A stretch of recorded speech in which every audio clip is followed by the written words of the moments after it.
Welcome, friends, to another r/malicious compliance video. Our first story of the day is by Vatican Cameo 714. So I'm not getting the promotion you promised? Then I'm not doing the extra work. This isn't my story, but my wife's. Allow me to set the scene. My wife, Harper's, official title is Mental Health Professional, or MHP, and she's been in this position for 3 years at a live-in care facility for adults with mental illnesses. Before that, she worked for several years on the mental health ward at the hospital, so she had more experience walking into her current position than anyone else they had hired. Within her first year, she got 2 lifers to progress in their treatment plans so thoroughly that they both got the okay to move out into the sister program that has more freedom and independence. She's been working with a 3rd lifer who was about ready to apply for the sister program when lockdown hit and the transfers between housing or even non-AMA releases were suspended. All this is to say that she made some very serious and positive changes for this facility from the moment she started working there. They made her the lead MHP, and her direct supervisor's boss started giving her more responsibilities, like the morning team report for the whole facility, handling client money, making decisions on big changes to help the overall workload, etc. Her yearly review happened in December, which was promised to come with a large raise to reflect all the added responsibilities she has been gradually given. Of course, it didn't. She stayed on HR about her raise for a month or so after the review itself, until the big boss finally brought her into his office to discuss with her a promotion. It would be a bit tricky because she has her bachelor's in psych and social work, but not her master's, which we're working on getting her back in school soon to complete, and which she needs to officially fulfill the job title they had in mind. Still, she was clearly leaps and bounds beyond her coworkers, often staying over to help clients or to help finish paperwork, filling in wherever she's needed. So promoting her would be cheaper than hiring on someone new, and of course, this would come with an even better pay raise. So for the last few months, my wife's been doing even more for her supervisor's boss and the big boss. Anything they ask of her, dangling that official promotion over her head, constantly saying it would be a gradual transition, and she needs to learn this or that, do this or that to train for it. Out of her own pocket, she bought new binders and other supplies that made the various parts of her job and theirs easier. She planned, reorganized, filled in, whatever. The supervisor's boss even told her verbatim, "I don't know what I would do without your help," several times. All this with the promise of an official promotion and a raise. Then it happened. Last week, Harper was tasked with sorting through potential new hires, as they've been hurting for more MHPs for some time, and the bosses had taken some of Harper's clients off her workload to make room for the new responsibilities. She noticed that, of the stack she was given, all applicants had a master's or qualifying credential in social work. Worrisome. 2 days ago, it was business as usual for most of the day, until about an hour before Harper was supposed to clock out. She called me in angry tears, ranting about the conversation she had just had with the supervisor's boss. He told her she would unfortunately be taking on more clients and the promotion would be put on hold for the time being. She said he didn't come right out and say he had decided to hire one of the people with a master's instead for the position, but what he did say was, "You'll have to relinquish any added responsibilities and return to being just an MHP." Okay, bet. After trying to calm her down, I gave my normally frustratingly accommodating wife a nudge in the malicious direction. One of the first added responsibilities she was given was the morning report. It was her job to have all the staff gather during the client's breakfast to relay what happened during 3rd shift, the plans for the day, coordinating client appointments, etc. She would have to be in the facility before 3rd shift clocked out to get their notes, and then plan a traveling and gas budget for all the appointments, review any safety concerns or incidents, and this all added about an hour to her morning. So how happy was she the next morning when she got to snooze her alarm and sleep in a bit longer? When she got to the facility at her usual clock-in time as an MHP, She said the place was already in chaos. A fight had broken out, and someone had some money stolen out of their room. All normal events for this place. But no one was exactly sure on the who or why of it because third shift had no one to pass along the notes to, so they just filed them and left. Of course, Harper knew where they had been filed because she organized the filing system no one had thought to check. As soon as Supervisor's boss saw her clock in, he asked why she wasn't there for report. See, he's always a seemingly sweet and soft-spoken man, which made this sudden change of mind all the more surprising.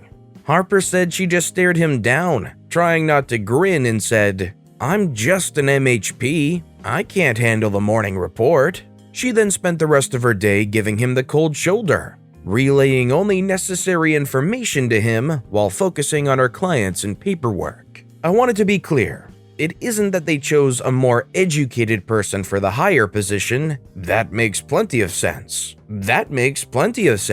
It's that they promised her that position, spent the last few months transitioning her responsibilities to that position, promised her the pay raise to go with it, and then ripped it out from under her. That's some underhanded BS. Oh, and since she isn't getting the promotion, she went to HR to see about her overdue yearly raise. She was told no one is getting a raise at the moment because of COVID. Would you have done the same thing in this position? If they were leading you along and building you up towards getting this big final promotion and pay raise, and then they just hand it to someone else, would you just relinquish all the built-up responsibility, go back to only what your job pertains to be?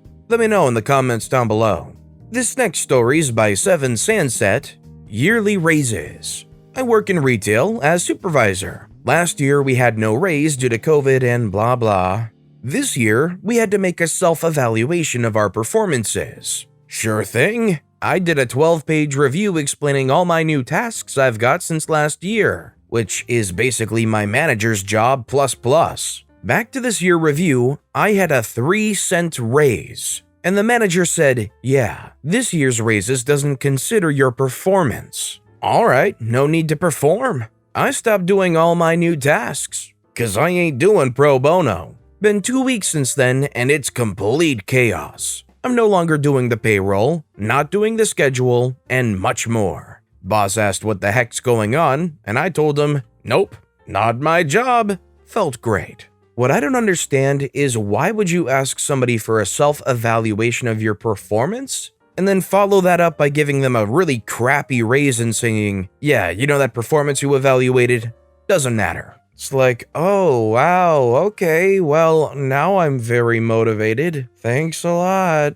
This next story is by Zero Mig. Don't you know who I am? Meets malicious compliance. This story comes all the way from the late 90s when I was the chief editor of my high school's literary magazine. I'd been more of an artist all my life, but in senior year, my love for English, editing, and creative writing really blossomed. We paired students' prose and poetry submissions with other students' artwork. After a long year of working on the mag, it was finally time to take it to the printers. This print shop had worked with our high school for about 20 years. Along with the Lit Mag, they also printed our newspapers, bulk take-home flyers, and I think the yearbooks too. And the chief printer had excellent advice, but he kind of acted like a know-it-all and hated to be second-guessed. We were working on captions for the illustrations, e.g. watercolor by Jessica L., oil painting by Solomon B., etc. When he came across a canvas board painting, he said some kind words about it and then scribbled a note, "acrylic painting," before putting the work on a separate pile. I'm sorry, that's an oil painting," I meekly said. The guy regarded me over his half-moon glasses. "Young man, I've been doing this work for 20 years, and that," he jabbed a pencil towards the painting, "is an acrylic." "It's kinda not though," I said, but before I could say anything else, he huffed angrily and sent the painting back over to our side of the counter. "Go talk to the artist," he said to the club advisor, "to double check that it's an acrylic and get them to sign off on it. Then we'll print it."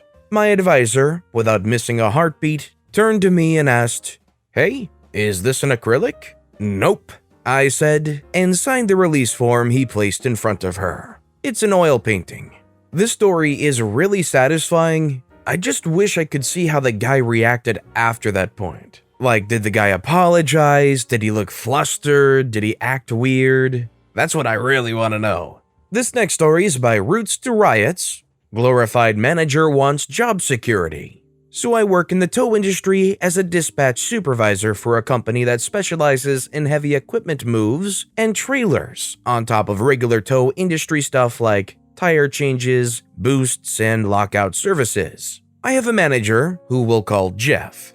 Jeff is a rough and tumble sort, a friend of the club, if you catch my meaning, and is more likely to yell and scream rather than commit to the customer service part of the job, which is my specialty, but that also extends to how he treats employees. My way or the highway. Well, Jeff seems to have this idea that he's the only one who can quote customers on either long distance and trailer transports. He is not. For the record, every single dispatcher we have is perfectly capable of quoting the correct prices and booking calls, seeing as we do this every day that he's not around. But still, he gets up in arms and yells if we take calls and set them up without his involvement. He's been with the company 40 years, so he's embedded, but literally does the exact same job the dispatchers do, and sometimes drives a truck to help out on the road. One day in particular, I take a call and quote the customer. Jeff loses his crap, starts flipping out about he's supposed to be taking all those calls, and from this point on, I am to direct every call about heavy equipment, trailers, or long-distance moves to him, so he could retain his large salary and job security. I don't think he really thought that one through. So, malicious compliance it is. After the end of his shift, send him a message with the name and number of the caller. Weekend, send him a message. Middle of the night, send him a message. He's on vacation, send him a message. Camping? Send him a message. On a ride with his brothers? Send him a message. As one would imagine, he couldn't keep up with the demand, and as a result, we started to lose sales, constantly forget things, and customers would go elsewhere. Eventually, the boss hears of it. He's normally a pretty hands-off type of boss. He signs the check, sure, but most of the time he's out on his boat ignoring the world. Boss calls him in to find out why he's been so off, and manager attempts to throw me and my team under the bus. So I talk to boss, explain exactly what was said. Thankfully, the boss has known him for 40 years and knows what he's like, so he understands completely and has a big chat with him about it. Result, he's no longer allowed to monopolize handling the calls for the lion's share of the business, and our team of experienced dispatchers now no longer have to involve him in every darn call for service. Jeff generally avoids me now at work. I'm fine with that. Hey, this sounds like a great result. A very frustrating and very slow pipelined monopoly was toppled, and you don't have to deal with him bothering you anymore. That's great. This next story is by Knows Little. Only do what you're told and nothing more. I don't recall what sparked this, but it was a big enough deal, my supervisor pulled me aside and said, "Only do what you're told and nothing more." See, before this directive, I was an earnest and hardworking employee. I got my work done, then I sought out additional tasks. Well, I stopped seeking out additional tasks and only did what I was directed. But because my supervisor rarely assigned any tasks, that left me with little to do. So I'd have about 2 hours of routine tasks and about 8 hours of walking around the plant, looking busy going somewhere. I carried a pedometer and probably clocked about 10 to 15 miles a day. Office has a wellness contest each year and tracks steps in a weekly report, which I never entered because I didn't want to draw attention to how little I was actually doing each day. I checked out and did the bare minimum for 6 months before finally quitting after working there for 2 years. OP essentially got paid to keep their cardio up. That said, 10 to 15 miles a day is pretty insane, honestly. I think every joint in my body would probably fall apart if there was ever a 6-month stretch where I was walking 10 miles a day consistently. Or it would probably be the best thing I could possibly do for myself, but still.